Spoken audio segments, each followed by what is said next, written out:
ప్రశాంతంగా నిద్రపోయేందుకు నీంద్ యాప్లోకి అడుగుపెట్టండి. ఈ క్షణమే నీంద్ యాప్ను డౌన్లోడ్ చేసుకోండి. ఒత్తిడిని తగ్గించి ప్రశాంతమైన నిద్రలోకి మిమ్మల్ని తీసుకెళ్లే చక్కని కథలు, ధ్యాన పద్ధతులు, ఆహ్లాదకర సంగీతాన్ని మీరు నీంద్ యాప్లో మాత్రమే వినండి. నమస్తే, నేను మీ ఉమా. ఇప్పుడు మనం రచయిత్రి గౌతమి పొందుపరిచిన సింద్బాద్ సాహసాలు అనే కథను విందాం.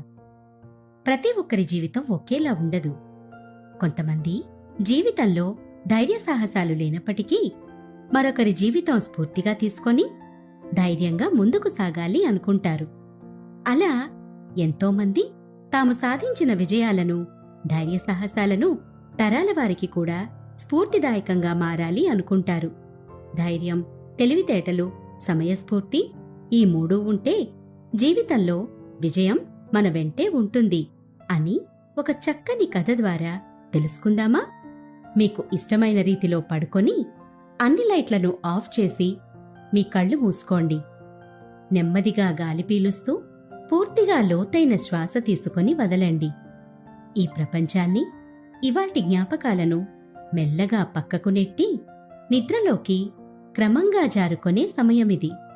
మరోసారి నెమ్మదిగా గాలి పీలుస్తూ లోతైన శ్వాస తీసుకొని మీ శరీరంలోని ఒత్తిడిని బయటకు వదిలేయండి.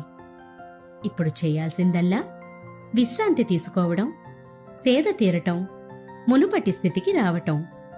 మీరు ఇప్పుడు మంచం మీద ఉన్నారు.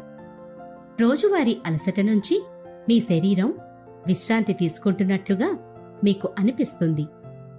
కాళ్ల నుంచి మొదలుపెట్టి మీ అవయవాల్లోని ఒత్తిడిని ఒక్కొక్కటిగా బయటకు పంపించేయండి. మీకోసం అవన్నీ రోజంతా చాలా కష్టపడ్డాయి. కాబట్టి వాటికి విశ్రాంతి తీసుకునే అర్హత ఉంది. ముందుగా మీ పాదాల్లో మొదలైన విశ్రాంత అనుభూతి క్రమంగా మీ మోకాలి క్రింది భాగానికి చేరుతుంది. అక్కడి నుంచి మోకాళ్లలోకి ప్రవేశిస్తుంది. ఇప్పుడు మీ కాలి ఎగువ భాగాన్ని విశ్రాంతి తీసుకోనివ్వండి.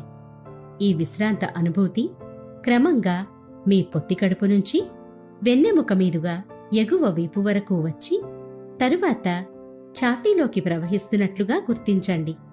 అక్కడి నుంచి మీ భుజాల్లోకి, తరువాత చేతుల్లోకి, చివరగా వేలి కొనల వరకు వెళ్తున్నట్లుగా అనుభూతి చెందండి. ఆపై మీ మెడ, తల, ముఖం వరకు ఆ అనుభూతి ప్రవహిస్తుంది. అప్పుడు మీ శరీరం మొత్తం ప్రశాంతంగా, రిలాక్స్డ్గా నిద్రకు సిద్ధంగా ఉంది. త్వరలో మీరు చక్కని నిద్రలోకి జారుకుంటారు. డ్రీమ్ ల్యాండ్లో ప్రశాంతంగా ప్రయాణిస్తారు. ఈ ప్రయాణం ఉదయం వరకు కొనసాగుతూ ఉంటుంది. కాబట్టి మీరు కథను వింటున్నప్పుడు మీ శ్వాసను కూడా అనుసరించండి. అద్భుతమైన నిద్రానుభవం కోసం మీ శరీరం మొత్తానికి విశ్రాంతినిస్తూ స్థిరంగా ఉండండి.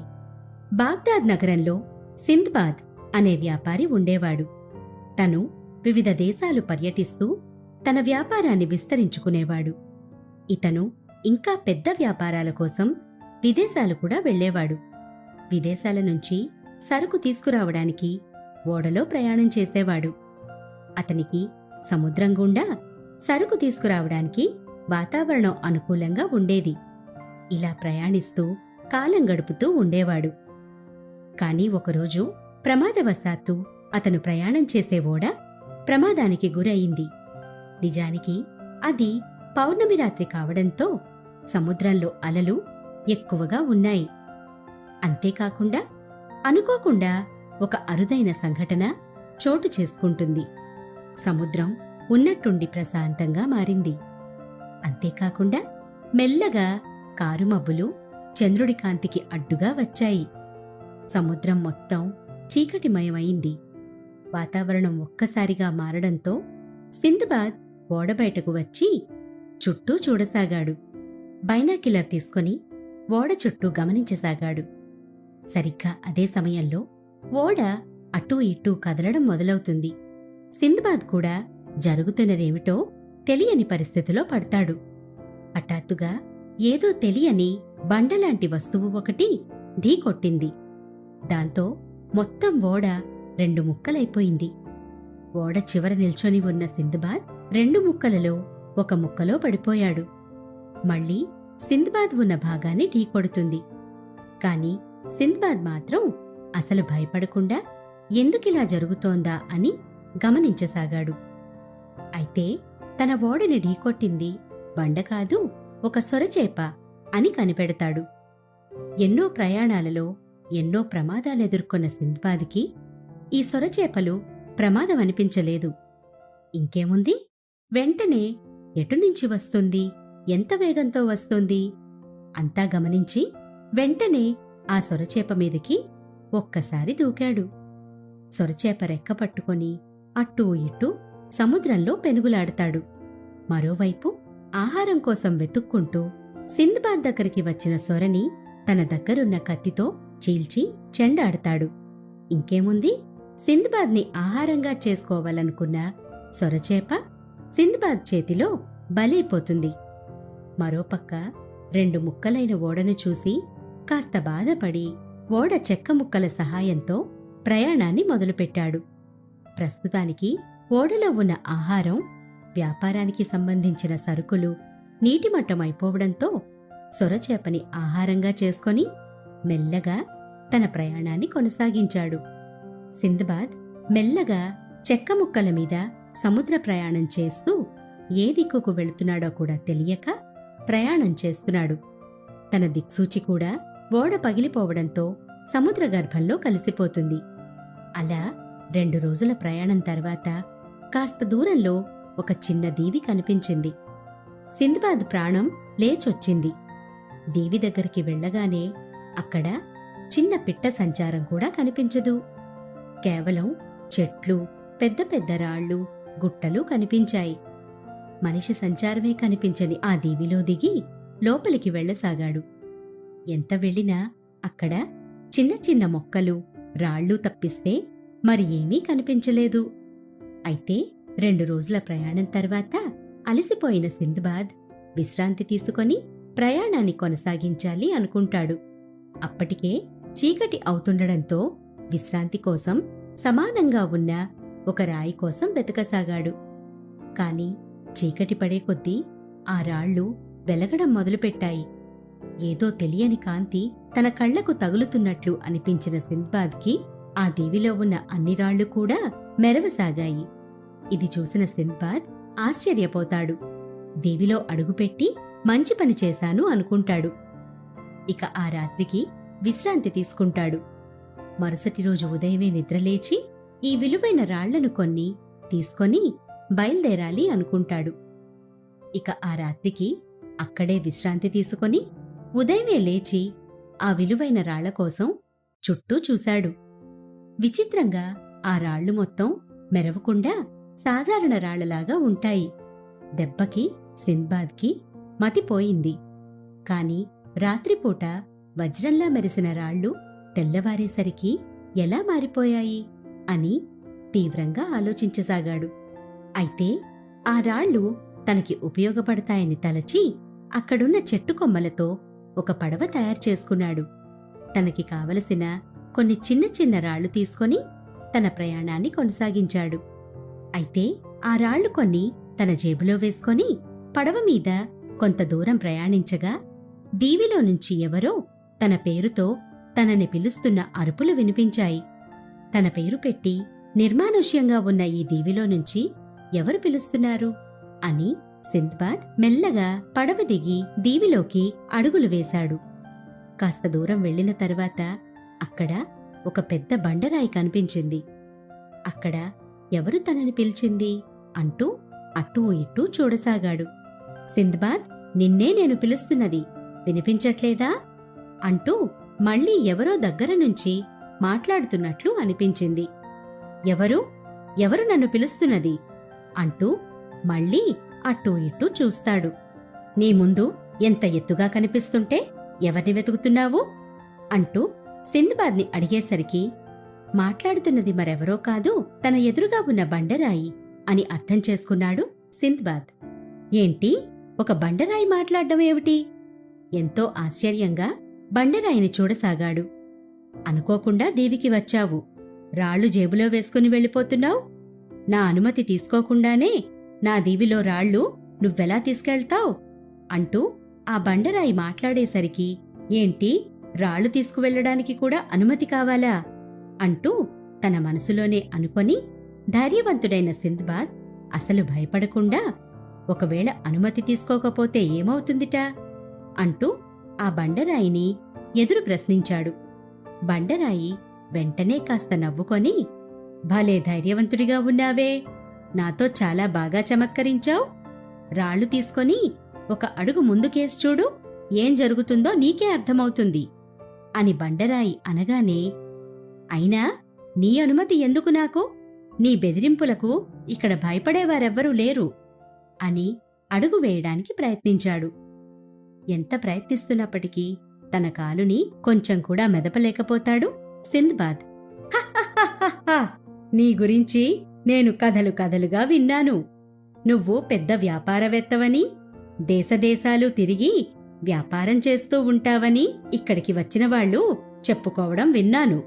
మరి నా గురించి నువ్వెక్కడా వినలేదా?" అంటూ ఆ బండరాయి నవ్వుతూ అడుగుతుంది. నీ గురించి తెలుసుకోవాల్సిన అవసరం నాకు లేదు. నాకు నా మీద నమ్మకంతో ముందుకు సాగడమే తెలుసు. వ్యాపారంలో నాకు నేనే సాటి. ఇంతకీ నా కాలెందుకు కదపలేకపోతున్నాను? అయినా ఇక్కడికి వచ్చిన వాళ్ళు నా గురించి మాట్లాడుకోవడం నువ్వెప్పుడు విన్నావ్? ఇక్కడ ఎవరూ కనిపించట్లేదు కదా అంటూ తన మనసులో ఉన్న ప్రశ్నలన్నీ బయట పెట్టాడు సింద్బాద్. నీ ప్రశ్నలన్నిటికీ సమాధానాలు నా దగ్గరున్నాయి. కాని నా దగ్గర ఉన్న ప్రశ్నలకు నీ దగ్గర సమాధానాలున్నాయా? అంటూ అడిగింది బండరాయి. ప్రశ్నలా? ఏమిటా ప్రశ్నలు? అయినా సమాధానాలు నేనెందుకు చెప్పాలి? అంటూ ఇరుక్కుపోయిన కాలుని కదపడానికి ప్రయత్నిస్తూ మాట్లాడాడు సింద్బాద్. అయ్యో సింద్బాద్, నువ్వు వ్యాపారవేత్తవేగాని అమాయకుడిలా కనిపిస్తున్నావు. సరే చెప్తాను విను. నీలాగే ఈ దీవికి చాలామంది వచ్చారు. కాని నీలాగా అనుకోకుండా రాలేదు. నా రాళ్లు తీసుకొని వెళ్ళి వ్యాపారం చేయడానికొచ్చారు. మరి రాళ్లు తీసుకెళ్లాలంటే నా అనుమతి తప్పకుండా కావాలి కదా. నా ప్రశ్నలకు సమాధానం చెప్పినవారు నా రాళ్లు తీసుకొని వెళ్ళి నీలాగే పెద్ద వ్యాపారవేత్తలయ్యారు. చెప్పలేనివాళ్లు ఇదిగో నీ ఎదురుగా ఒక రాయి కనిపిస్తోంది కదా, అలా ఎంతోమంది మారిపోయారు అంటూ చెప్పగానే సింద్బాద్కి అన్ని విషయాలు పూర్తిగా అర్థమయ్యాయి. ఈ దీవిలో కేవలం రాళ్లు మాత్రమే ఎందుకు కనిపిస్తున్నాయో అర్థమైంది. సరే, ఇప్పుడు చెప్పు, నేనడిగే ప్రశ్నలకు సమాధానం చెప్పగలవా లేదా? లేదంటే నీ జేబులో ఉన్న రాయిలాగా నువ్వు కూడా రాయిగా మారిపోదాం అనుకుంటున్నావా? చూసావుగా, వాళ్లంతా ఈ దీవిలో కనిపిస్తున్న రాళ్లు అంటే వజ్రాలు కేవలం రాత్రిపూట మాత్రమే కనిపిస్తాయి. ఎందుకో అది కూడా చెప్తాను విను. చాలామంది నీలాగే ఈ దీవిని పాడు చెయ్యాలని, ఇక్కడున్న వజ్రాలతో తమ వ్యాపారాలు కొనసాగించాలని ప్రయత్నించి ఇలా రాళ్లుగా మారిపోయారు. రాళ్ల గురించి వచ్చి ఈ దీవిని పాడు చేయడం మొదలుపెట్టారు. అందుకే నాలాంటి ఒక రాయి పుట్టుకొచ్చింది. ఈ దీవిని కాపాడేందుకు నన్ను నియమించింది. ఎవరైనా ఇక్కడున్న వజ్రాలను తీసుకెళ్లాలంటే కేవలం నేనడిగే ప్రశ్నలకు సమాధానం చెప్తేనే సాధ్యపడుతుంది. నా అనుమతి లేనిదే ఒక్క రాయి కూడా వజ్రంగా మారదు అంటూ ఆ బండరాయి చెప్పేసరికి మొత్తమంతా అర్థం చేసుకున్నాడు సింద్బాద్. అయితే ఒక నిమిషం ఆలోచించి, సరే, నేను సిద్ధంగా ఉన్నాను. కాని ఇప్పటివరకు నువ్వు మాత్రమే అందర్నీ ప్రశ్నలడిగావు. కాని నీకు అసలు తెలివితేటలున్నాయో లేదో తెలిసేదెలా? ఆ విషయం నీకైనా తెలియాలి కదా అంటూ ఒక ప్రణాళికతో మాట్లాడతాడు సింద్బాద్. ఏంటి, నా తెలివితేటల్నే ప్రశ్నించాలనుకుంటున్నావా? తలుచుకుంటే ఈ క్షణమే నువ్వు రాయిగా మారిపోతావు. అర్థమవుతోందా? అంటూ బండరాయి సమాధానమిచ్చింది. సరే, అర్థమైందిలే. నువ్వు ప్రశ్నలు మాత్రమే అడగ్గలవు, సమాధానాలు చెప్పలేవు అంటూ సింద్బాద్ అనేసరికి నా తెలివితేటలు తెలుసుకోవాలనుకుంటున్నావు అంతే కదా? నేను చెప్తాను అంటూ తెలియకుండానే వీరుడైన సింద్బాద్ పథకంలో భాగంగా ఒప్పుకుంటుంది. అయితే నీకు ఎక్కడ ఏం జరిగినా తెలిసిపోతుంది. అలాగే ఏం చెయ్యాలన్నా చేసేయొచ్చు. నీకు అన్ని రకాల విన్యాసాలు, మాయలు కూడా తెలుసు అంతే కదా అని సింద్బాద్ అనగానే, అవును, నాకన్నీ తెలుసు అంది బండరాయి. నీకు తెలిసిన ఒక కవితలో ఒక్కొక్క ప్రశ్న, దానికి సమాధానం సరిగ్గా చెప్పగలిగితే నువ్వు ఒక గొప్ప బండరాయివని ఒప్పుకొని నేను ఇక్కడి నుంచి వట్టి చేతులతో వెళ్ళిపోతాను. ఒకవేళ నేనడిగే ప్రశ్నలకు నీ దగ్గర సమాధానం లేదంటే నేను చెప్పినట్లు నువ్వు వినాలి అనేసరికి బండరాయి కూడా సింద్బాద్ మాటలను సమ్మతించింది. నువ్వు ఏ ప్రశ్నలను అడిగినా, ఎలాంటి విద్యలు చేయమన్నా నా దగ్గర అన్నిటికీ సమాధానాలుంటాయి. ఇంకా ఆలస్యం చేయకుండా మొదలుపెట్టు అనగానే, సరే, మొదటిగా నీకు ఒక పరీక్ష. నేనిప్పుడు ఒక పెద్ద నావ మీద వచ్చాను. అది ఎటువైపు వెళ్ళిందో నీకు తెలుసా అంటూ సింద్బాద్ అడిగేసరికి, నువ్వు అంటూ ఆగిపోయింది బండరాయి. తను ఒక చిన్న తెడ్డు మీద కదా ఇక్కడి వరకు వచ్చాడు, మరి ఒక పెద్ద నావంటున్నాడేమిటి? అయితే ఒక పెద్ద నావ ఇక్కడ చుట్టుపక్కల ఉండే ఉంటుంది, కాని నాకు కనిపించట్లేదు. సరే, నాకు తెలిసిన మాయలతో దాన్ని సృష్టిస్తే సరిపోతుంది. నాకు తెలియని విద్య అంటూ తనలో తానే మురిసిపోతూ కనుచూపు మేరలో ఒక పెద్ద నావ సృష్టించింది బండరాయి. ఏంటి సింద్బాద్, నువ్వడిగింది కూడా ఒక ప్రశ్నేనా? ఒక్కసారి నీ కుడివైపు తిరిగి చూడు, ఆ పెద్ద నావ నీకే కనిపిస్తుంది అంటూ నావ వైపు చూడమంది. అబ్బో, కనుచూపు మేర కనిపించేవన్నీ చెప్పగలిగితే అందులో ఆశ్చర్యమేముంది? ఇప్పుడు కనిపించినవి అడుగుతాను, దానికి సమాధానం ఎలా చెప్తావో నేను చూస్తాను అంటూ మరో ప్రశ్న అడుగుతాడు. నువ్వు సృష్టించిన నావలో అంటూ నాలిక ఖర్చుకొని, కాదు కాదు, నేను వేసుకొచ్చిన నావలో ఎన్ని వజ్రాలున్నాయో, ఎంత బంగారముందో నువ్వు చెప్పగలవా అంటూ మరో ప్రశ్న అడిగాడు సింద్బాద్. మళ్ళీ ఈసారి నావని సృష్టించిన తాను వజ్రాలు, బంగారాన్ని సృష్టించడం పెద్ద లెక్క అని నావలోని వజ్రాలని, బంగారాన్ని సృష్టిస్తుంది బండరాయి. దానికి సంబంధించిన లెక్క కూడా చెప్తుంది. తన ఉపాయంతో బండరాయిని సైతం బోల్తా కొట్టించాడు సింద్బాద్. సరే, ఇప్పుడు మరో చివరి ప్రశ్న అంటూ చివరి ప్రశ్న అడగడం మొదలు పెడతాడు సింద్బాద్. 2 ప్రశ్నలకు సరైన సమాధానాలు చెప్పిన నాకు మూడో ప్రశ్న లెక్క కాదు. ఈ మూడో ప్రశ్నతో నువ్వు నా చేతుల్లో ఓడిపోయావని ఒప్పుకునేలాగా చేస్తాను. నువ్వు ఇక్కడే చెప్పినట్లు సేవకుడిగా మారిపోవాల్సుంటుంది. తరువాత నువ్వు ఖాళీ చేతులతో వెళ్ళిపోవాల్సుంటుంది. గుర్తుపెట్టుకొని సరైన ప్రశ్న అడుగు అంటూ అనగానే ఉపాయాన్ని ఆచరణలో పెడతాడు సింద్బాద్. నువ్వు ఇప్పటివరకు చాలామందిని రాయిగా మార్చగలిగావు కదా? అయితే నీలాంటి గొప్పవాళ్లు నీ ఎదుటకు వస్తే వాళ్ళని బండరాయిగా మార్చేయగల శక్తి నీలో ఉందా? ఉంటే అది ఎలా నిరూపించుకుంటావ్ అంటూ సింద్బాద్ అనేసరికి మూడో ప్రశ్నకు సరైన సమాధానం ఇవ్వాలనే తొందరలో ఉన్న బండరాయి ఇంకేమీ ఆలోచించకుండా, నాలాంటి వాళ్ళనేమిటి, నన్ను నేను కూడా రాయిగా మార్చుకోగలను, కావాలంటే నిరూపిస్తాను చూడు అంటూ తనని తాను చలనంలేని బండరాయిగా మార్చేసుకుంది. పథకం ప్రకారం తన తెలివితేటలను ఉపయోగించి బండరాయి నుంచి తప్పించుకున్నాడు సింద్బాద్. మరోసారి తన తెలివితేటలు ప్రదర్శించి ఒక గొప్ప వీరుడిగా దీవి నుంచి బయటపడ్డాడు. అంతేకాకుండా బండరాయి ద్వారా సృష్టించబడిన నావలో వజ్ర వైఢూర్యాలతో సాఫీగా తన ప్రయాణాన్ని కొనసాగిస్తూ తనకి తెలియని ప్రాంతం వైపు మెల్లగా నావను నడిపిస్తూ ఒక ఊరు చేరుకున్నాడు. అయితే అక్కడ ప్రజలు కూడా వ్యాపారం చేసుకునే తమ జీవనాన్ని కొనసాగించటం గమనించాడు. ఆ ఊరిలోకి వెళ్ళగానే కొంతమంది విలువైన వజ్రాలు వంటివి కొనేవారున్నారని వాళ్ళని వీళ్ళని అడిగి అతి కష్టం మీద అక్కడికి వెళ్ళాడు. అయితే వజ్రాల వ్యాపారి ఆ వజ్రాలు చూసిన వెంటనే, ఆ వజ్రాలెక్కడ దొరికాయి? ఈ వజ్రాలు నిజంగా చాలా విలువైనవని, ఎప్పుడూ చూడనంత డబ్బు సింద్బాద్కు ఇచ్చాడు. తాను ఒక వ్యాపారి కాబట్టి ఇంత విలువైన వజ్రాలు ఎక్కడ దొరుకుతాయో చెప్పడానికి నిరాకరించాడు. తనకి డబ్బు కొదవగా ఉన్నప్పుడు ఆ దీవికి వెళ్ళొచ్చు అని నిర్ణయించుకున్నాడు. ఊరి జనం సింద్బాద్ని చూసి కొత్తగా వచ్చిన వ్యాపారి ఎవరని ఆ ఊరి జనమంతా ఆరా తీయసాగారు. అందులో ఒక పెద్దాయన వచ్చి, బాబూ, ఏ ఊరు నుంచి వచ్చావ్ అని అడిగాడు. ఆ పెద్దాయనకి సింద్బాద్ జరిగిన విషయమంతా చెప్పి అంతా వినిపిస్తాడు.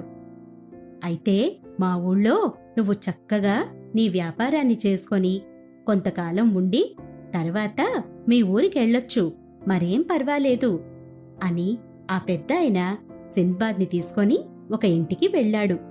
ఇక్కడ నువ్వు ఉన్నంతకాలం ఉండొచ్చు బాబూ, నువ్వు నీ వ్యాపారం చేసుకుంటూ ఎంతకాలం ఉన్నా పర్వాలేదు అని ఆ పెద్దాయన ఆ ఇంటిని చూపించి వెళ్ళిపోయాడు. తనకి వసతి కల్పించినందుకు ఆ పెద్దాయనకి కొంత బంగారాన్నిచ్చాడు సింద్బాద్. ఆ తర్వాత సింద్బాద్ 4 రోజులు విశ్రాంతి తీసుకున్న తర్వాత ఈ ఊర్లో ఉండిపోతే కుదరదు, ఏదో ఒక వ్యాపారం మళ్లీ మొదలుపెట్టాలి అనుకున్నాడు. వ్యాపారానికి అలవాటు పడిన వ్యక్తి కాబట్టి మళ్లీ వ్యాపారం గురించి ఆలోచన మొదలుపెట్టాడు. సింద్బాద్ అలా తన దగ్గర ఉన్న బంగారాన్ని మొత్తం పెట్టుబడిగా పెట్టి సొంత వ్యాపారం మొదలుపెట్టాడు. ఆ వ్యాపారం బాగా అభివృద్ధి చెందింది. అలా ఆ ఊళ్ళోనే స్థిరంగా ఉండిపోయాడు. అలా కొద్ది రోజులకి సింద్బాద్కి పెళ్లి చేసుకోవాలనే కోరిక కలిగింది. తన తెలివితేటలు, తన ఆస్తి చూసి చాలామంది వాళ్ల అమ్మాయిని ఇవ్వడానికి పోటీ పడ్డారు. కాని తనకు తెలుసు తనకు ఎలాంటమ్మాయి కావాలో. తన తెలివితేటలతో ఒక చక్కని, అందమైన, తెలివిగల అమ్మాయిని ఎంచుకొని పెళ్లి చేసుకున్నాడు. పెళ్లైన తర్వాత తన సంసారం సాగిస్తూ వ్యాపారం చేసుకుంటూ ఉన్నాడు. కాని కాలం ఎప్పటికీ ఒకేలాగా ఉండదు కదా. ఇలా సాగుతున్న సింద్బాద్ జీవితంలో తన భార్య అనారోగ్యం పెను తుఫానులా అలుముకుంది. సింద్బాద్ భార్యకి ఆరోగ్యం క్షీణించసాగింది. ఒకరోజు సింద్బాద్ తన భార్య విపరీతంగా దగ్గడం చూశాడు. మొదట్లో దాన్ని పట్టించుకోలేదు. కాని రాను రాను విపరీతమైపోయింది. ఏమైంది, రోజూ ఎందుకు దగ్గుతున్నావ్ అని సింద్బాద్ అడిగాడు. నాకు చాలా నీరసంగా ఉంటోందండి అంటూ భార్య అనగానే ఇద్దరూ కలిసి ఊరిలోని వైద్యుడి దగ్గరకు వెళ్లారు. వైద్యుడు బాగా పరిశీలించి వెంటనే చూసి సింద్బాద్తో, చూడు నాయనా, నాకు తెలిసి నీ భార్య ఎంతో కాలం బ్రతకదు. తనకి వచ్చింది మామూలు జబ్బు కాదు, జబ్బు చాలా ముదిరిపోయింది అని సింద్బాద్తో చెప్పాడు. వైద్యుడు ఆ మాట చెప్పగానే సింద్బాద్ చాలా దుఃఖపడిపోయి కన్నీరు కార్చాడు. వైద్యుడు చెప్పినట్లుగానే సింద్బాద్ భార్య 2 వారాల తర్వాత మరణించింది. భార్య మరణంతో సింద్బాద్ చాలా కృంగిపోయాడు. ఇదిలా ఉండగా ఆ ఊరిలో ఒక ఆచారం ఉందని తన భార్య చనిపోయిన తర్వాతే సింద్బాద్కి తెలుస్తుంది. దంపతులలో ఏ ఒక్కరు చనిపోయినా మరొకరు కూడా చనిపోయిన వారితో వెళ్ళిపోవాల్సుంటుంది. ఎందుకంటే చనిపోయిన వారిని ఒంటరిగా పంపకూడదని సతీ సమేతంగా మాంగల్యంతో ఉన్న భార్యకి భర్త, భర్తకి భార్య తోడుగా పంపిస్తారు. అలా వెళ్లిన వాళ్లు స్వర్గంలో సంతోషంగా ఉంటారని వారి మూఢనమ్మకం. అలా వారిని తీసుకెళ్లి మృత్యులోయలో పడేస్తారు. ఎవరైతే చనిపోయిన వారితో వెళ్లడానికి మొండిగా నిరాకరిస్తారో అలాంటి వారిని ఊరి జనమే బలవంతంగా మృత్యులోయలోకి తోసేస్తారు. ఇలాంటి మూఢనమ్మకాలను, ఆచారాలను అస్సలు నమ్మని సింద్బాద్ మొదట నిరాకరించాడు. తర్వాత ఊరి పెద్ద సింద్బాద్కి ఊర్లో ఆచారాలు కొన్ని ఉన్నాయని, వాటిని పాటించకపోతే నిన్ను కూడా బలవంతంగా మృత్యులోయలో పడేయాల్సుంటుందని హెచ్చరించాడు. ఇంక ఏమీ చేయలేక సింద్బాద్ ఒప్పుకుంటాడు. అప్పుడు భార్యతో పాటు మరో పెట్టెలో సింద్బాద్ను కూడా ఉంచి మృత్యులోయలో పడేశారు. అయితే సింద్బాద్ తన భార్యను తలుచుకుంటూ ఉండగా తన భార్య మాటలు తనకి స్పష్టంగా వినిపిస్తాయి. నేను చనిపోయినప్పటికీ నీలో నేనెప్పటికీ బ్రతికే ఉంటాను అని. నువ్వు మాత్రం ధైర్యం కోల్పోకుండా ధైర్యంగా ముందుకు సాగు. జీవితంలో గొప్ప వ్యాపారవేత్తగా, మరొకరికి స్ఫూర్తిగా నువ్వు మారాలి. ఇలా వృధాగా నీ ప్రాణాలు కోల్పోకు. నీ బలాన్నంతా ఉపయోగించి ఇక్కడి నుంచి బయటపడు. నేను భౌతికంగా లేకపోయినా ఎప్పుడూ నీతోడే ఉంటూ నీకు సహాయపడతాను అని తన భార్య మాటలు వినగానే తన బలాన్నంతా కూడగట్టుకొని సమాధిని పగలగొట్టడానికి ప్రయత్నించాడు సింద్బాద్. చివరికి ఎలాగోలా సమాధి నుంచి బయటపడగానే ఎదురుగా తనకి సొరంగం కనిపించింది. సింద్బాద్ ఆ సొరంగం గుండా ప్రయాణించాడు. అలా సొరంగం గుండా చాలా దూరం వెళ్లిన తర్వాత మళ్లీ మరొక లోయ కనిపించింది సింద్బాద్కి. కాని ఆ లోయ చుట్టూ కోలాహలంగా ఉంది. పైన రాబందులు తిరుగుతున్నాయి. అయితే ఆ కోలాహలంలో వాళ్ల మాటలు స్పష్టంగా వినిపించలేకపోయినప్పటికీ వాళ్ల చేతిలో పెద్ద పెద్ద మాంసపు ముక్కలకు ఏదో జిగురులాంటిది పూసి గుహలోకి విసురుతున్నారు. అలా విసిరిన ముక్కలను రాబందులు వెంటనే వచ్చి కాళ్లతో తన్నుకుపోతున్నాయి. అలా రాబందులు తన్నుకుపోతున్న మాంసపు ముక్కలు సూర్యరశ్మికి మెరవసాగాయి. ఇలా ఎందుకు జరుగుతోందని లోయలోకి ఇంకా కాస్త వెళ్లాడు సింద్బాద్. అలా వెళ్లిన సింద్బాద్ కళ్ళు మెరవసాగాయి. ఎందుకంటే లోయ నిండా వజ్రాలు కనిపించాయి. మాంసపు ముక్కలకు జిగురు వంటిది పోయటం వలన ఆ వజ్రాలు మాంసపు ముక్కలకు అంటుకొని రాబందులతోనే వజ్రాలు కూడా వెళ్తాయి. ఇక రాబందులు మాంసం తిని వజ్రాలను వదిలేస్తాయి. తరువాత జనం వాటిని ఏరుకునేవారు. కాని లోయలోకి దిగటానికి జనం భయపడేవారు. ఎందుకంటే లోయ లోతుగా ఉండడం ఒక కారణమైతే మరొకటి ఆ వజ్రాలు ఒక రాక్షసుడివని, వాటిని వాటికోసం వెళ్తే తినేస్తాడని భయపడేవారు. కాని ఆ రాక్షసుడికి రాబందులంటే భయమని, అందుకే అవి తన వజ్రాలను తీసుకుని వెళ్ళినా ఏమీ చెయ్యలేదని జనం నమ్మకం. అందుకే జనం ఉపాయంగా ఇలా వజ్రాలను పొందుతున్నారు. అయితే ఆ లోతైన గుహలో నుంచి సింద్బాద్ బయటపడేందుకు అష్టకష్టాలు పడ్డాడు. అలా ఆ సొరంగంలో నడుస్తూనే ఉన్నాడు. ఎంత వెళ్ళినా ఆ సొరంగం వస్తూనే ఉంది. చివరికి ఒకచోట తనకి మర్రి చెట్టు ఊడలు కనిపించాయి.